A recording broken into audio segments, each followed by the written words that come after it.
નમસ્કાર ખેડૂત મિત્રો, ખેડૂત પ્રિયા ચેનલમાં આપનું સ્વાગત છે। આજે તારીખ 7 ઓગસ્ટ 2025 સવારના મહત્વના હવામાન સમાચાર। ચેનલમાં નવા આવો તો સબસ્ક્રાઇબ કરી લેજો। રાજ્યમાં ઝરમર વરસાદ જોવા મળી રહ્યો છે। 6 ઓગસ્ટના રોજ સવારના 6 થી સાંજના 6 વાગ્યા સુધીમાં 26 તાલુકામાં વરસાદ નોંધાયો છે, જેમાં સૌથી વધારે અમરેલીના કાકાવાવવાડીમાં 8 મીમી વરસાદ પડ્યો છે।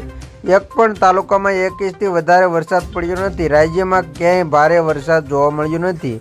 ભારે વરસાદ ન થતાં ગરમીમાં પણ વધારો થયો છે।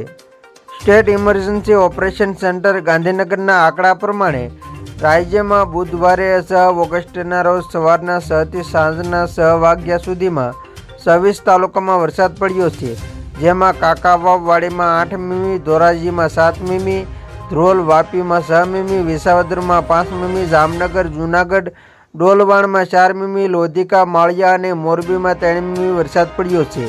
આ સિવાય અન્ય 14 તાલુકામાં 1 થી લઈને 2 મીમી સુધી વરસાદ પડ્યો છે। હવામાન વિભાગની આગાહી પ્રમાણે ગુજરાતમાં 7 દિવસ સુધી ગાજવીજ સાથે હળવાથી મધ્યમ વરસાદની આગાહી છે।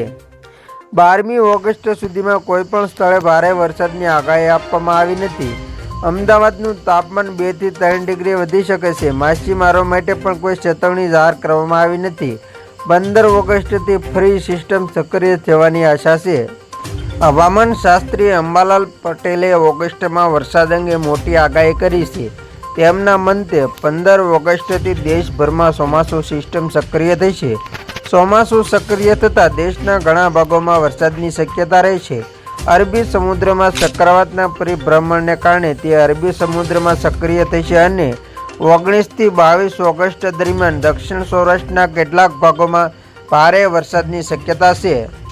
હવામાન શાસ્ત્રી અંબાલાલ પટેલે જણાવ્યું હતું કે હાલમાં વરસાદી ઝાપટા પડશે।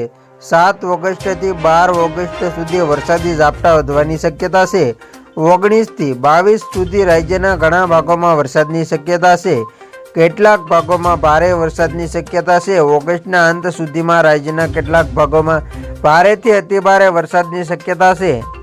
17 ઓગસ્ટના રોજ બંગાળની ખાડીમાં એક મજબૂત સિસ્ટમ બનશે, જેનો ટ્રેક મધ્યપ્રદેશ અને ગુજરાતના કેટલાક ભાગો પર પડશે। 20 ઓગસ્ટથી ઓગસ્ટના અંત સુધી કેટલાક ભાગોમાં ભારેથી અતિભારે વરસાદ પડશે અને કેટલાક ભાગોમાં પૂર આવશે। જો બંગાળની ખાડીમાં સિસ્ટમ અનુકૂળ સ્થિતિમાં હશે તો ઊંડા ડિપ્રેશન બની શકે છે।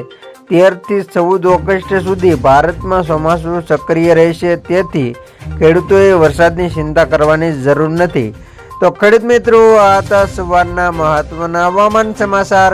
ફરી વખત મળીશું નવી અપડેટ સાથે। જ્યાં સુધી જોતા રહેજો ખેડૂત પ્રિયા યુટ્યુબ ચેનલ।